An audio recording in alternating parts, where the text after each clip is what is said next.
Está no ar o Disrupt Podcast, com Alexandre Barbosa, Alfredo Copete e convidados. Informações acessíveis sobre inovação, tecnologia e direito em um formato dinâmico e simples. O Disrupt Podcast está no ar. Olá, meus amigos, olá, minhas amigas, sejam todos muito bem-vindos, bem-vindas. Professor Alexandre Barbosa, estamos no ar aqui na CBN Cascavel, hoje com um convidado, Fernando Ataide, vai falar sobre Reikinético. Boa tarde, Fernando. Ethical Hacker. Ethical Hacker. Conta para nós um pouco já de início, que significa esse termo? Vamos lá, eu quero agradecer primeiramente o convite dos professores, vou chamar de professores, que foram meus professores na graduação do Direito, e estar aqui na rádio falando assim é uma honra, né? Ainda mais com vocês. Então vamos lá, o Ethical Hacker, o que é o Ethical Hacker? Quem que é esse profissional? O Ethical Hacker é um profissional que atua na área de cibersegurança, né? Ele descobre, então ele é contratado pelas empresas para atuar em descobrir as vulnerabilidades, brechas de segurança, né, e ajudar a corrigir essas vulnerabilidades, tanto de software, de hardware, de sistemas, da estrutura de rede, né? Então ele vem trazer essa viés, testar a segurança das empresas. Boa tarde, meu caro, boa tarde, professor Alfredo, e a curiosidade que nós temos todos e a necessidade que nós temos todos de entender hoje como nos proteger, como que as pessoas podem se proteger desses ataques virtuais, desses ataques no computador, no celular, desses hackers. Como é que nós podemos fazer isso, meu caro? Primeira coisa, a maioria dos golpes hoje, dos golpistas, grande que a gente está acontecendo muito mesmo, é o golpe da questão do WhatsApp, Instagram. Não clique em links, né? Não clique em links, né? É até mesmo SMS que você recebe um link lá, não clica. Até mesmo a questão de e-mails, você recebeu um e-mail com um link, é um e-mail que você não solicitou, ou um documento que esteja em anexo que você não solicitou, não abra. E se for alguma coisa que você precisa abrir? Às vezes nós temos uma dificuldade de entender o que pode e o que não pode. É difícil, não é, professor Alfredo, pensar, eu não posso abrir nada. Como é que é isso, Fernando? É tão difícil pra gente. Tem medidas, tem que ter aquele olhar crítico, né? Aquele olhar crítico, por exemplo, no e-mail, por exemplo. Eu recebi um e-mail. Olhar o cabeçalho do e-mail, olhar quem que é o remetente, a descrição, ver se tem erros de português, verificar... Olha, essas são dicas importantes, hein? Verificar, como eu falei, o remetente, ver se tem algum anexo, ver se tem alguma exigência, assim, tipo assim, preciso disso agora, uma coisa, uma questão de urgência, né? Que se coloca sob pressão, né? Então, aquela questão... às vezes, por exemplo, assim, o seu e-mail foi invadido, sua conta, né? Então, aquele pedido de urgência, né? Por favor, clique aqui e restaure seu e-mail, tal, restaure sua senha, atualize sua senha, tal. Então, tem essa preocupação, né? O banco, a maioria dos sistemas, geralmente não mandam esse tipo de situação, né? Isso é muito corriqueiro, né, Alexandre? Até nos bastidores nós estávamos falando que as pessoas leigas, nós, né, que não trabalhamos com cibersegurança, né, tecnicamente falando, a gente não tem muita noção do que é necessário, né, quais são as precauções necessárias para evitar, né, certas doenças no mundo online, né? Até eu fiz analogia sobre a questão de doenças no mundo da vida, né? Nós não somos médicos, não trabalhamos com saúde, mas todo mundo sabe, olha, você não pode comer uma maionese que está muito tempo fora da geladeira, porque vai dar uma salmonela, você não pode, né, enfim, sair na rua uma tempestade sem um casaco para pegar um resfriado. Perfeito. Então a gente sabe as precauções dessas doenças mais tradicionais para que a gente possa evitar. E todo mundo se vale do mundo digital, do mundo do cyber, né? E nem todo mundo sabe as precauções mais básicas sobre isso, né? Isso é realmente que gera esses... Primeiro, um campo de atuação muito amplo, né? O Fernando deve dizer isso para nós. E, por outro lado, né, malefícios inúmeros dentro dessa circunstância, seja de pessoas comuns, como também de pessoas jurídicas, de corporações, né? Quanto estava falando dos índices de perda dos PIBs, como é que era isso? 14%, né, do PIB mundial é a questão do cybercrime, né? Voltar para o cybercrime, chegando na casa de trilhões de dólares, né? É a questão ali do Fórum Mundial Econômico, que acontece todo ano em Genebra, onde que vai vários cientistas, pessoal de jornalistas, pessoal na área da tecnologia, da ciência, e se reúnem para verificar as preocupações para os próximos anos. E as preocupações para os 2 próximos anos está em 4º lugar, é a cibersegurança, a segurança cibernética, né? E para os próximos 10 anos fica em 8º lugar pelas questões climáticas, né? E até mesmo em primeiro lugar questões climáticas ali também. Então há uma preocupação da evolução do cybercrime. Por que há essa preocupação, né? A questão da evolução da tecnologia, né? A questão da evolução da tecnologia, do 5G, da inteligência artificial, da internet das coisas, dos dispositivos hiperconectados, né? Será se há uma camada de segurança nesse dispositivo? Porque há tantas atualizações, por exemplo, nos sistemas operacionais, Windows, Linux, ou até mais ferramentas, né? É claro, tem atualizações de melhoria, de design, mas também a maioria das atualizações são voltadas para a segurança, né? Há uma falha de segurança aqui que o hacker, o cybercriminoso consegue explorar e ter acesso a essa máquina. Vamos atualizar essa versão do Windows aqui para tal, né? Então acaba vindo essas atualizações. É muito importante ter as atualizações. Isso que o professor Alfredo falou é uma coisa que intuitivamente acho que estamos aprendendo, não é? Porque o Fernando falou algumas coisas aqui que no dia a dia a gente já tenta cuidar. Não é, Fernando? Não é, Sim. Alfredo? Por exemplo, eu vejo, vem lá, você teve a sua conta invadida, não sei o quê. Você bate o olho lá, tá um e-mail que te mandou isso, meio estranho, não é o HTTP lá, tem algumas dessas coisas. No celular também, toda hora você recebe tanto mensagem de texto quanto no próprio WhatsApp, coisas que você não sabe. Bom, você não sabe, você não está esperando. Não é algo que você vê como razoável, você não acessa, né? Você não clica, é o que você falou, nunca clique, não clique em nada. Mas o que me preocupa são aquelas coisas que você não consegue perceber, que não são golpes aparentes. E como que a gente faz para se proteger disso? Por exemplo, vou entrar num site qualquer, que é um site a princípio seguro, mas ele sofreu um ataque, por conta disso você também está vulnerável. Você deixou seus dados ali, ou tem dados de milhões de pessoas, ou dados até, do ponto de vista governamental, né? Tipo, tribunais. Quantas vezes os tribunais tiveram nós foram hackeados? Lá, sim. Teve uns anos atrás um órgão da justiça, até eu já falei isso em outros podcasts, que, por exemplo, existe lá uma camada de segurança chamada Firewall, né? Uma medida de segurança implementada no firewall de borda lá. E saiu há um tempo atrás uma vulnerabilidade dessa ferramenta, desse software, né? E foi publicada pelo fabricante e tal. Só que o próprio órgão que era para ir lá e atualizar essa versão, a mudar, acabar com essa vulnerabilidade, eles não atualizaram. E se passou 2, 3 anos. Daí um hacker usou um software que foi feito para aquela vulnerabilidade e atacou. E teve acesso. Então quem foi o culpado? O que faltou? Se o próprio fabricante já havia alertado que precisava atualizar, faltou gestão, faltou parar um pouco a máquina e lá atualizar, faltou ter o olhar crítico, né? Então a maioria dos ataques acontece porque há uma vulnerabilidade, uma brecha, né? Vulnerabilidades podem existir em software. O que é uma vulnerabilidade?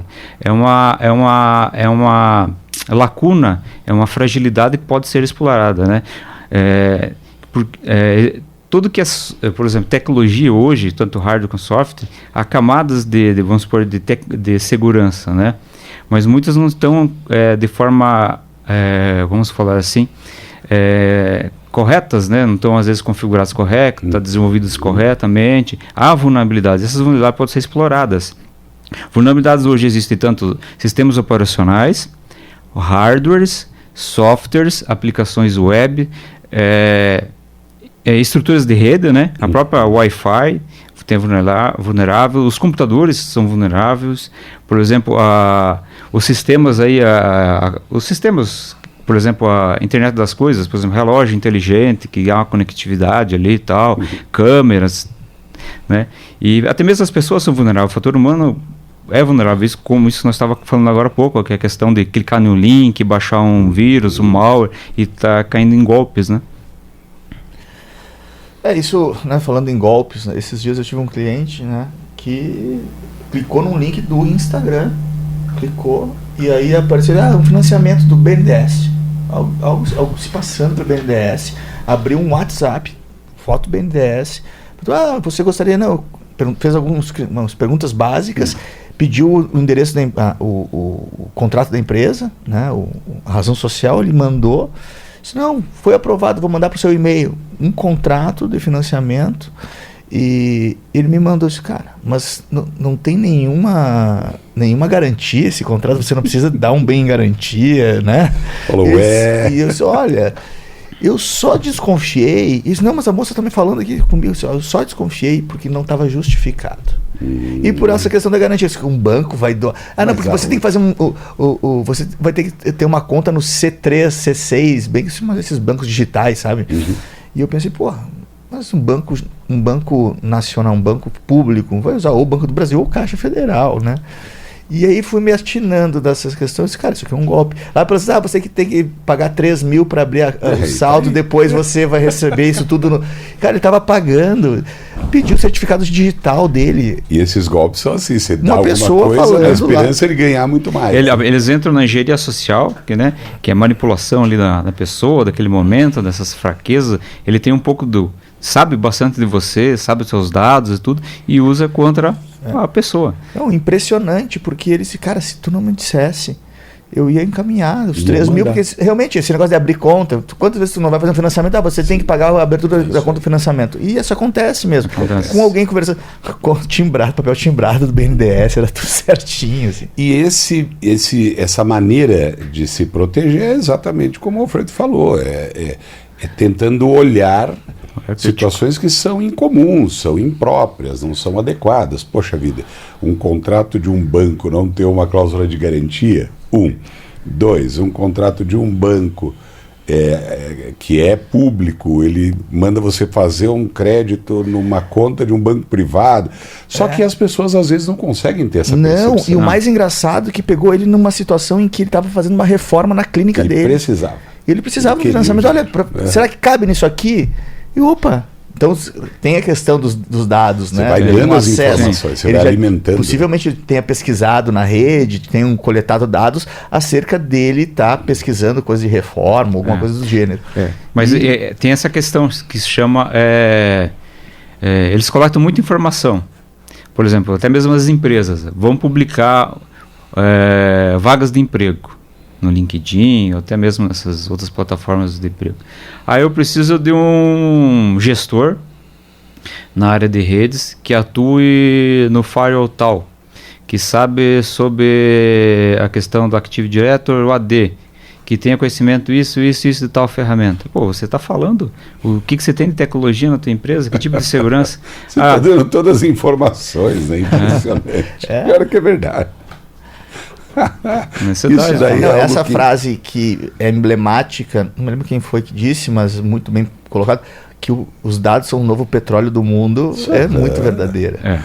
Não, e são mais, que o petróleo está indo, né? O valor do petróleo devagarinho vai desaparecendo, e a tecnologia ela só vai crescendo, então é mais do que o petróleo. É mais do que o petróleo. Tanto que você vê essas grandes corporações, né? Essas empresas Google e as demais empresas, né? A Google principalmente, que trabalha aí com várias quantidades de dados e tem várias ferramentas, conhece informações de todo mundo ali, né? Te cria o perfil de todo mundo. Então essa aí é a questão. Mas o que as empresas têm que ter o olhar, né, para evitar esse tipo de golpes e que os funcionários não cliquem em links maliciosos, acabem sendo infectados os computadores, né?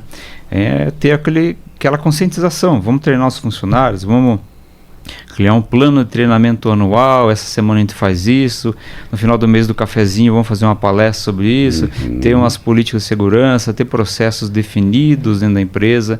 O que eu costumava fazer nos meus trabalhos, né, dos meus clientes, fazer campanhas de phishing. Então eu mando um e-mail malicioso para o cliente, para o funcionário, e ver quem cai. Tem esse funcionário do setor tal, tem 8 funcionários. Esse setor vou mandar um e-mail lá na sexta-feira, o iFood promoção tal, tudo os emblemas do iFood, bonito, tudo. A pessoa vai lá e clicava.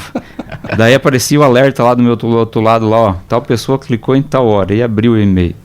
Aí você cria aquele relatório, chega no final depois dessas campanhas de ficha, apresenta para a alta direção ali, tal fulano caiu. Depois você vem com treinamento, como reconhecer o phishing, como que é isso, como que é aquilo. Depois faz um reteste para ver quem mais cai. Acaba caindo essa porcentagem de quem clica, sabe? Porque a pessoa começa a ficar mais atento, claro. Crítico. Não, tem que fazer um saneamento básico digital para todo mundo. Todo mundo. Total. Enfim. E eu sou um medroso, diria, Fernando. Eu sou um medroso. Eu não gosto de clicar em nada também, não. Eu vejo lá, puxa vida, será que isso é, será que não é? E-mail, então, eu toda hora estou bloqueando e vou limpando. Mas aquilo que eu te falei é o grande medo. Quando você não percebe a malandragem. É um negócio tão bem feito que ele chega em você e você não percebe. Acho que ajudando aqui, acho que o Barbosa, eu também estou com essa perspectiva de algo que entra no seu sistema sem um ato seu, não é? Você percebe. Sem nenhum clique em contraposição. Foi aquelas questões daquelas vulnerabilidades que eu estava explicando, né? Existem vulnerabilidades, tanto no desenvolvimento de software, como também nas configurações. Vou colocar meu software na nuvem, né? Será que você configurou corretamente esse software para estar colocando lá? A nuvem não é 100% segura, né? Então, por isso aí entra a questão do ético hacker, aquela questão do ético hacker ser contratado para descobrir as vulnerabilidades, né, da sua aplicação, da sua rede, do teu sistema, né? Então, entra essa questão aí. É claro que o ético hacker existe todo um contrato, né? Você tem que fazer um contrato, NDA, definir o escopo do projeto. O que é definir o escopo de um projeto para o ético hacker testar a sua segurança, né? No teu software que você desenvolveu ou na sua rede de computadores internas da tua empresa, né? Você define o escopo do projeto. Eu quero aqui a minha página web do meu site. Será que está realmente segura? Né? Então definimos que nós vamos atacar então tua página web tal dia, tal dia, tal dia. Então definimos. Foi empregado 40 a 60 horas. Atacamos. Desenvolvemos um relatório com tudo que achamos de vulnerável, e embaixo de cada vulnerabilidade encontrada é colocado um plano de ação. Como corrigir aquela vulnerabilidade, né? Tal. Depois, é claro, entra aí uma parte de correções, uma fase de correções, depois uma fase de reteste, né? É tudo em relatório apresentado. O ético hacker, então, ele vem com esse viés de procurar as vulnerabilidades, de achar as vulnerabilidades e encontrar, né? Outro dia eu fiz uma palestra ali no Hobby One, até o Rafael estava aqui outro dia, né? Eu fiz uma palestra lá falando sobre a profissão ético hacker, né? Daí mostrei as vulnerabilidades, os computadores que estão vulneráveis do mundo. Você entra, por exemplo, lá no Google Hacking, que é o chamado Shodan, né? O pessoal tem o Google Hack e tem o Shodan, que o pessoal fala que é o Google dos hack. Você entra lá, vou digitar webcam, aparece um monte de webcam aberta. Computadores abertos para a internet. Então o que falta então? Falta configuração, às vezes tem uma vulnerabilidade. E daí nessa palestra o que eu fiz? Eu hackeei um sistema Windows. Por que eu consegui entrar dentro de um Windows? Era um Windows 7, né? Por quê? Porque existia uma vulnerabilidade quando eles desenvolveram aquele Windows, que foi explorada por uma empresa, por um governo americano, né? E ficou durante anos, depois vazou na internet e os hackers acabaram utilizando, se aproveitando, né? Mas eu acabei usando algumas ferramentas e entro dentro do Windows, né? Então há vulnerabilidades. Nessa palestra eu mostrei isso, daí mostrei como hackear Wi-Fi, hackear um site, serviço de rede, RDP, que é acesso remoto a máquinas, e mostrei na prática, foi bem legal. Isso dá até medo, né, Alexandre? É uma coisa complicada. E uma pergunta que eu quero te fazer, que desde que a gente começou a pensar aqui quando nós te contatamos, para te convidar, eu pensava numa coisa que há muito tempo falam e eu quero saber até onde é verdade. Não vamos fazer marketing de ninguém, mas eu quero saber o seguinte: dizem que alguns aparelhos, alguns sistemas tanto de aparelho de celular como de computadores, que não entra vírus. Falam que tem lá X marca que é difícil entrar vírus, não entra vírus. Outros, os demais são todos mais fáceis de invadir. Isso é verdade ou não tem isso? Tudo é facilmente atacável? Não, na verdade, não existe um sistema 100% seguro. Né? Eu falo sempre que segurança e cibersegurança, você estar seguro é um estado.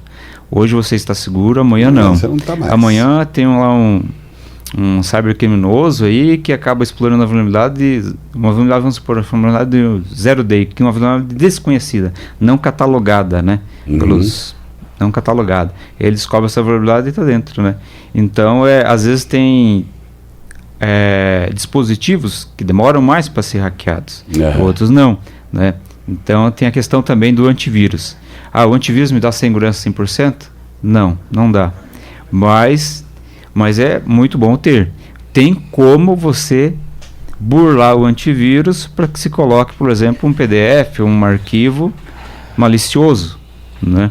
Tem como. Porque como que trabalha o antivírus? Ele trabalha com a assinatura de código, né? É claro que hoje tem inteligência artificial, que ele reconhece algumas assinaturas que podem algoritmo, né, que pode, vamos falar assim, ser malicioso. Ele reconhece, né? Mas tem algumas formas que você acaba criando aquele vírus e embutindo nesse um arquivo PDF, o arquivo de texto, né? E você consegue dar como se for chamado bypass, enganar, né? De uma certa forma também. Tá certo. Nós temos mais alguns minutinhos, Alfredo. A questão que o Fábio está dizendo, me veio em mente, quanto mais dados substanciais e importantes, maior é a segurança existente. Sim. Né? Então, por exemplo, dados do Pentágono supostamente deveriam ser inacessíveis para qualquer hacker, mas o Assange foi lá e acessou, né? E agora fez um acordo com os Estados Unidos, né?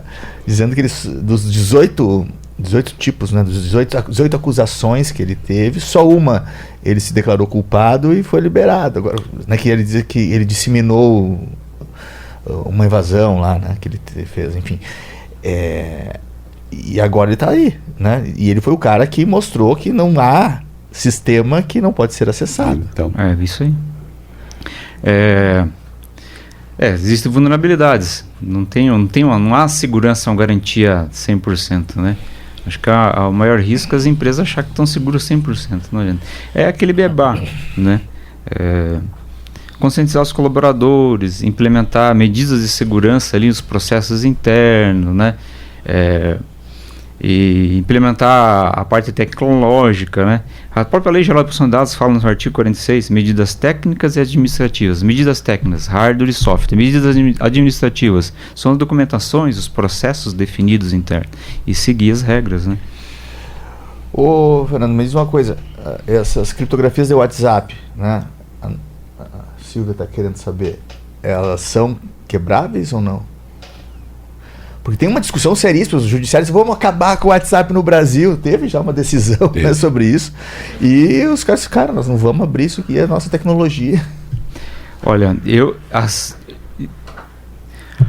tem muita criptografia que ela é quebrada. Na verdade, tem vários tipos de criptografia, né? Tem algumas criptografias, até mesmo quando você faz um ataque, por exemplo, uma rede, que você é contratado para testar a segurança da rede, tem hashes de senha, vamos supor, a criptografia, né? Que você acaba usando algumas ferramentas para tentar quebrar, e você acaba quebrando. E depende muito do poder computacional da tua máquina, o poder de processamento para isso também. Por exemplo, tem criptografias aí que você não tem poder computacional para quebrar, vai ficar anos rodando lá, tentando. Entendi. Daí, provavelmente, a criptografia que ele usa, que seja usado o WhatsApp, não tem poder computacional para quebrar hoje, atualmente, né? Ou demore anos para isso. Até lá o cara já mudou a senha, já mudou o registro, mudou isso, mudou aquilo. Muito bem. É uma preocupação que tem que estar presente aí na vida de todos e todas, porque a coisa não é simples. Às vezes algo que você não tem a menor condição de saber, de conhecer, não é uma exposição aparente, não é uma coisa que você facilmente vê e pode te infectar e te causar grandes prejuízos. Verdade. Acho que não temos tempo para mais nada. Os segundos estão, infelizmente, Barbosa. encerrando ali na nossa telinha. Foi rápido. E eu quero... É rápido, é uma pena, né? Precisamos de mais tempo no nosso programa. Vamos reivindicar junto. Vamos reivindicar. Eu agradeço, Fernando, demais as informações de hoje. É muita coisa mesmo para entender, mas acho que ficou claro, não ficou, Alfredo? Para os nossos ouvintes aí, quem nos assiste também, para entender. Amplitude aí do que ocorre, né? Que muitas vezes a gente. E o resumo é: vamos ter cuidado. E não Vamos clique. ter cuidado. Não clique. clique. Não clique. Obrigado, Fernando. Obrigado. Quero agradecer os novos colegas, os nossos professores aí, pelo tempo, e falar um pouco sobre o hacker. Todo mundo vê como criminoso, mas existe o ético hacker que ajuda as empresas que descobrem as vulnerabilidades, né? Muito bem. Então é isso aí. Ótimo. Muito obrigado. Legal. Um abraço para todo mundo e até semana que vem. Você ouviu na CBN Disrupt Podcast com Alexandre Barbosa e Alfredo Copete.